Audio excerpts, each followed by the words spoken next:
Hello बच्चों, simplifying maths में आपका स्वागत है। चलो लॉगरिथमिक डेरिवेटिव स्टार्ट करते हैं। तो इसमें पहले जो लॉग के रूल्स हैं वो पहले पढ़ना पड़ेगा। तो मैं यहाँ पे लॉग के जो पहले रूल्स हैं पहले मैं वो समझा देता हूँ, फिर हम क्वेश्चन करेंगे। ओके, तो फर्स्ट रूल है log of m into n into p dot dot, यानी कि लॉग के बाद अगर कोई चीज़ें मल्टीप्लीकेशन में हो तो वो सारे अलग अलग हो जाते हैं, सेपरेट हो जाते हैं। तो ये हो गया हमारा log m plus log n plus log of p plus dot dot dot, क्योंकि जितने टर्म्स इनटू में वो सारे टर्म प्लस में हो जाएंगे। दूसरा है log of m by n is equal to log m minus log n।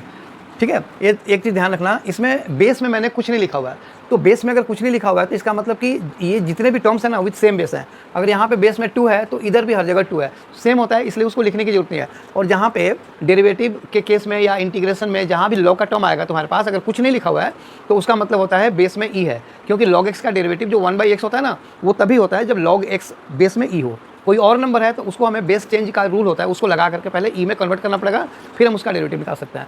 तो इन सबों में बेस सेम है। ठीक है, log of m by n हो गया log of m to the power n is equal to n into log m। इसमें क्या है, जो भी पावर है वो बाहर आ जाता है। ठीक है, अब देखो log of 1 is equal to 0 at any base. ठीक है ना, और अब ये ना बेस चेंज रूल है log of a with base b। ये पावर नहीं है, ध्यान रखना। अगर मैं ब्रैकेट लगा दूंगा ऐसा तो ये पावर हो जाएगा, ये इसमें बेस में b है, b है मतलब कि e नहीं है। तो इस टाइप का अगर कोई टर्म आता है तो पहले हमें e में कन्वर्ट करना पड़ेगा डेरिवेटिव या इंटीग्रेशन निकालने से पहले।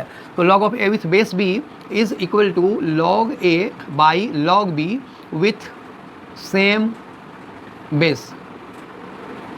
ठीक है, और अगर तुम्हें डायरेक्टली चेंज करना है जैसे log of a with base b है तो हम इसे ऐसे भी लिख सकते हैं log of a with base e into log of e with base b। देखो अब यहाँ पे इस वाले टर्म का, क्योंकि बेस में e है तो इस वाले टर्म में a जो होगा वो कुछ भी हो सकता है वेरिएबल, तो हम इसका डेरिवेटिव निकाल सकते हैं और ये एज इट इज यानी कि ये कांस्टेंट के फॉर्म में ऐसे ही रह जाएगा। ठीक है, सो इसको भी हम बोलते हैं बेस चेंज रूल।